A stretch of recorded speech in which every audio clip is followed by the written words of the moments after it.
moi, c'est un continuum. Le continuum principal, enfin la ligne directrice principale, c'est ce qui m'intéresse. C'est-à-dire que je fais des livres sur ce qui m'intéresse. Mais après, c'est une approche. Moi, je pense que dans tout ça, que ça soit le film, les BD ou d'autres choses que je fais, il y a toujours l'approche journalistique que je revendique.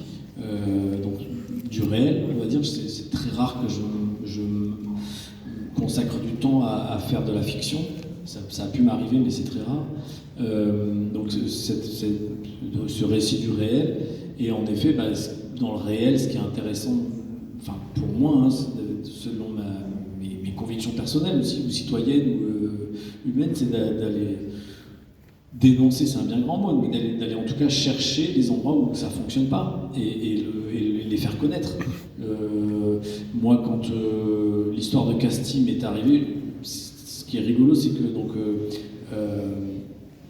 Laura et Antoine, qui sont les deux journalistes qui ont fait cette enquête au départ, sont allés voir les éditions Delcourt, leur ont proposé cette enquête, et Delcourt, l'éditrice à l'origine chez Delcourt qui m'a contacté pour me proposer de faire l'album, ce que je fais rarement, illustrer une enquête qui existe déjà.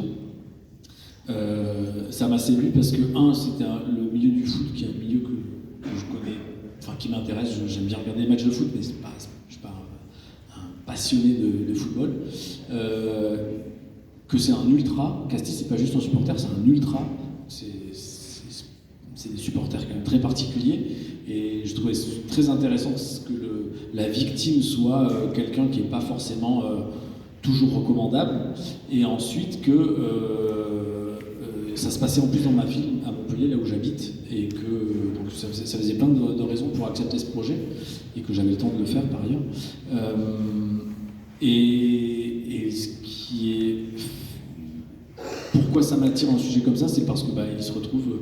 c'est une injustice, quoi. Il se retrouve...